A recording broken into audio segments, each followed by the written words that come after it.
Assalamualaikum warahmatullahi wabarakatuh. Kepada Ibu Devi dan Ibu Safira yang kami hormati, selaku dosen biokimia gizi dan juga teman-teman semua. Di sini kami dari kelompok 9 akan menjelaskan materi dari kami mengenai biokimia gizi, yaitu gastrointestinal, sistem absorpsi. Next.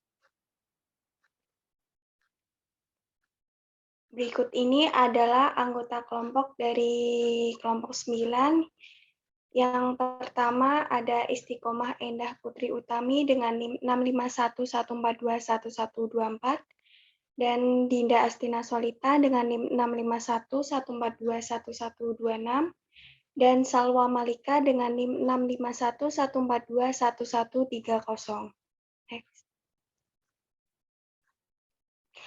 Topik yang kami bahas, yang pertama ada digesti dan absorpsi biomolekul, yang kedua ada absorpsi vitamin dan mineral, dan yang terakhir ada gangguan klinis gastrointestinal tract. Next.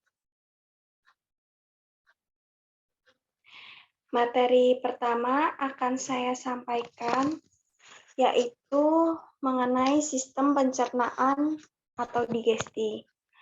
Kita lihat sistem digesti adalah sistem organ yang memproses makanan, mengekstrak nutrisi dari makanan tersebut, dan mengeliminasi zat sisa. Dan yang terpenting dan perlu diingat bahwa sistem digesti terbagi dalam dua subdivisi. Anatomi yaitu traktus digesti dan organ aksesoris. Next. Kita mulai dari traktus digesti. Dikenal pula dengan nama kanal alimentari. Nah, alimentari ini juga dikenal istilah yang memiliki makna sama dengan digesti, ataupun pencernaan, atau bisa juga disebut dengan sistem alimentari. Sistem digesti dengan pencernaan. Traktus digesti meliputi rongga mulut, faring, esofagus, lambung, usus halus, dan usus besar. Organ aksesoris, ada juga organ aksesoris meliputi gigi, lidah, kelenjar saliva, hati, empedu, dan pankreas. Next.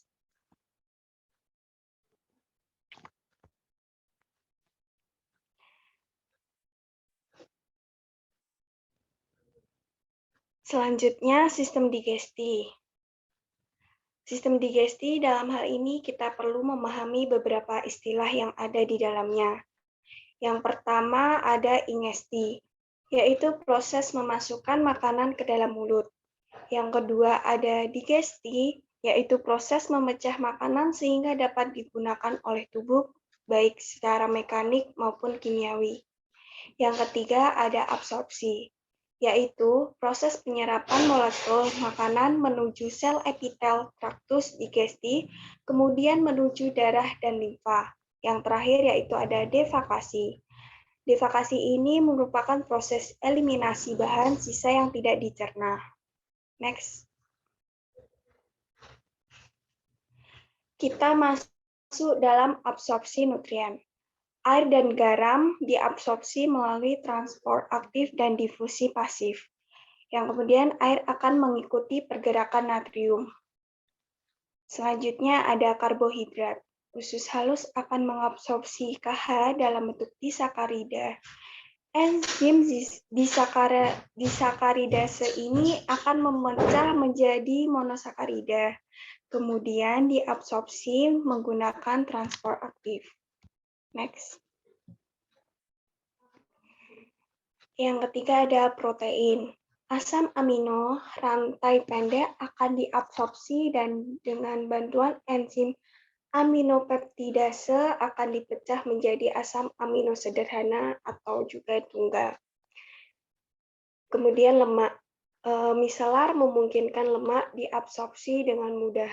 Setelah direabsorpsi, Monogliserida ini dan asam lemak bebas akan membantu gumpalan kecil trigliserida yang diselimuti lipoprotein dan kemudian diteruskan ke kilomikron dan hanya bisa masuk dalam sistem liver. Next. Terakhir yaitu KH dan protein akan masuk ke kapiler, sedangkan lemak tidak dapat menembus kapiler dan masuk ke sistem liver. Dan kemudian sistem vena portal yang menghubungkan ke VCL, terus ke jantung, dan terakhir ke seluruh tubuh. Next. Materi selanjutnya akan disampaikan oleh Isti. Kami persilakan. Baik, terima kasih Dinda. Untuk materi selanjutnya yaitu absorpsi vitamin dan mineral. Vitamin dan mineral dari makanan tersedia sebagai makronutrien dicerna dan diserap di seluruh lapisan mukosa, terutama di usus kecil.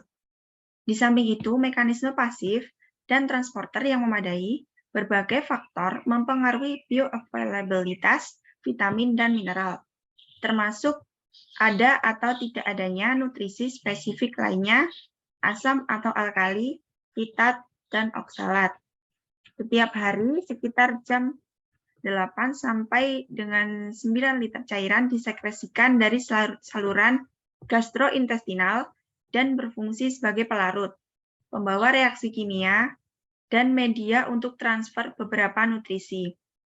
Setidaknya sebagian besar vitamin dan air tidak berubah dari usus halus ke dalam darah melalui difusi pasif. Tetapi beberapa mekanisme berbeda mungkin digunakan untuk mengangkut vitamin individu di seluruh mukosa pada saluran pencernaan. Obat-obatan diserap oleh sejumlah mekanisme dan dapat dibagikan dengan mekanisme kecil untuk penyerapan nutrisi ke dalam sel-sel usus.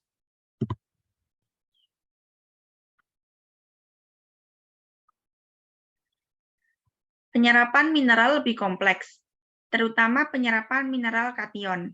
Kation-kation ini, seperti selenium, tersedia untuk diserap melalui proses kelasi, di mana mineral terikat pada ligan. Biasanya diserap dalam bentuk asam organik atau asam amino, sehingga mampu diserap ke dalam sel-sel usus. Penyerapan zat-zat besi dan zinc memiliki beberapa karakteristik bahwa efisiensi dalam penyerapan sebagian tergantung pada kebutuhan tubuh seseorang. Mereka juga menggunakan setidaknya satu protein transport dan masing-masing memiliki mekanisme untuk meningkatkan penyerapan saat disimpan tidak mencukupi. Fitat dan oksalat mengganggu penyerapan zat besi dan zinc, dan reabsorpsinya lebih baik bila bersumber dari hewani daripada bersumber dari nabati. Untuk penyerapan zinc terganggu dengan peningkatan jumlah secara tidak proporsional dari magnesium, kalsium, dan zat besi. Penyerapan kalsium ke dalam enterosit terjadi melalui saluran di membran Brush border, di mana ia terikat pada pengangkut protein tertentu, untuk ditransportasikan melalui membran basolateral. Proses tersebut diatur oleh vitamin D. Fosfor diserap oleh natrium fosfor cotransporter yang juga diatur oleh vitamin D atau asupan fosfat yang rendah. Saluran sistem pencernaan adalah tempat interaksi penting antara mineral. Suplementasi dengan jumlah besar zat besi atau zinc dapat menurunkan penyerapan tembaga.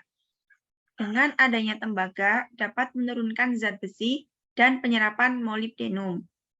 Penyerapan kobalt meningkat pada pasien yang mengalami defisiensi zat besi.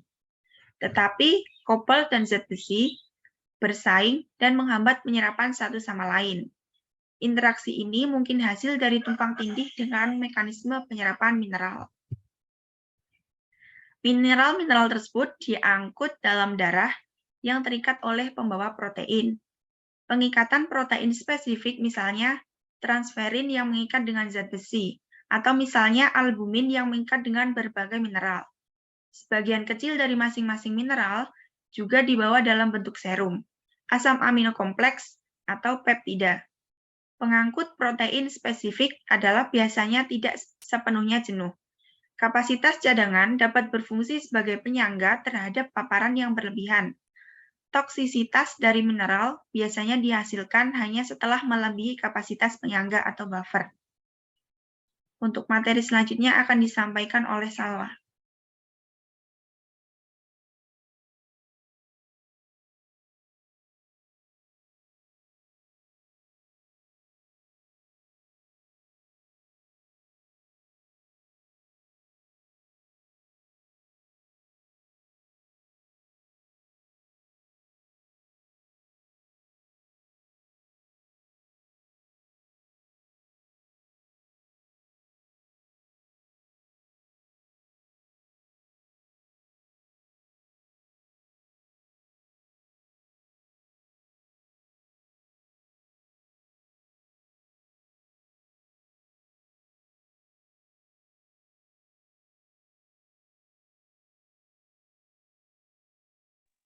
Baik, terima kasih.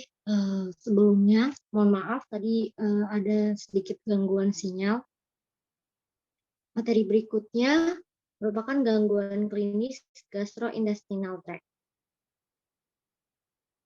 Next.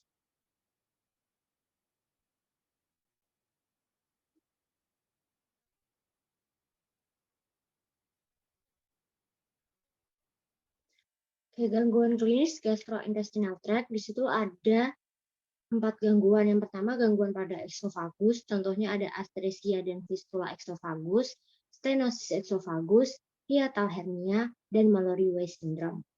Yang kedua, ada gangguan pada lambung dan duodenum, contohnya gastritis. Dan yang ketiga, ada gangguan usus halus dan usus besar, contohnya celiak, ileosparalytik, dan diare. Dan yang keempat, ada gangguan hati, kantong empedu, dan juga pankreas. Contohnya ada irritable bowel syndrome dan appendicitis. Next.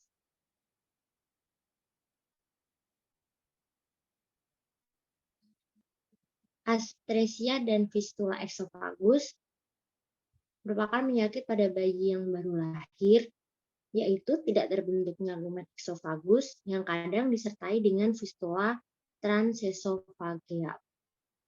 Next.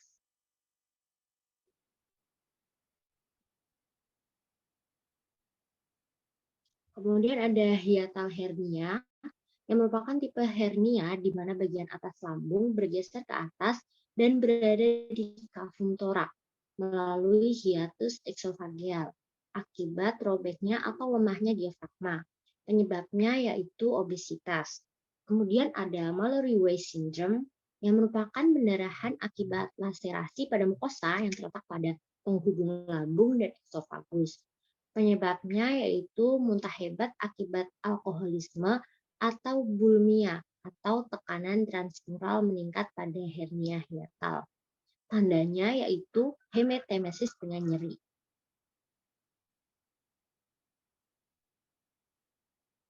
Next.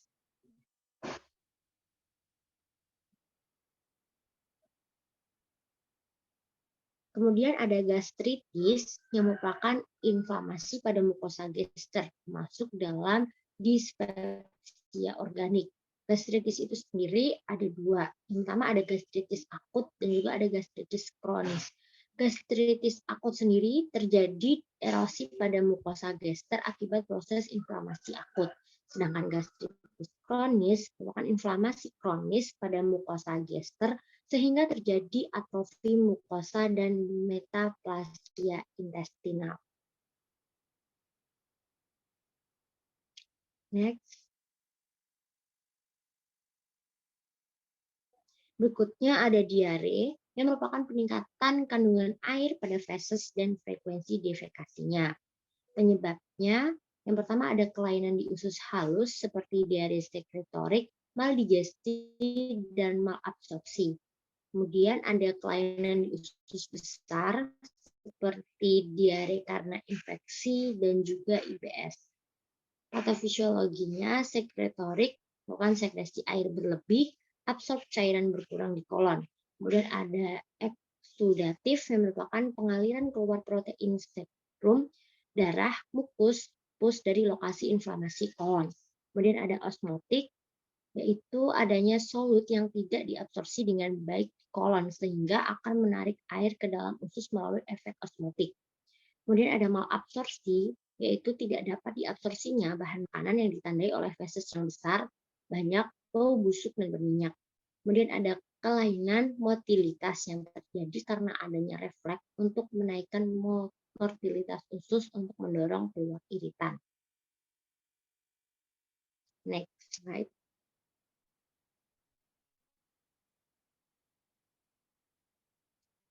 Berikutnya ada irritable bowel syndrome yang merupakan sindrom usus suka.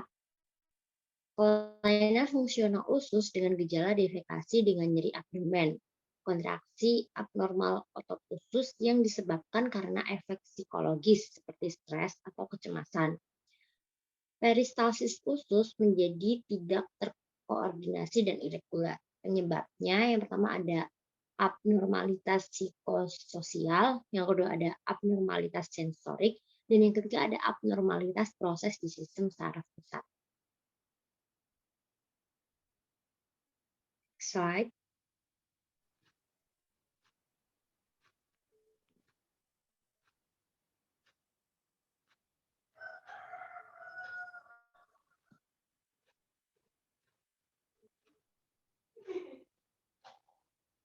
Oke, berikut merupakan daftar pustaka yang kelompok kami gunakan. Setelahnya saya persilakan kembali ke moderator. Oke, terima kasih Wawa. Sekian presentasi dari kami, kurang lebihnya mohon maaf. Wassalamualaikum warahmatullahi wabarakatuh.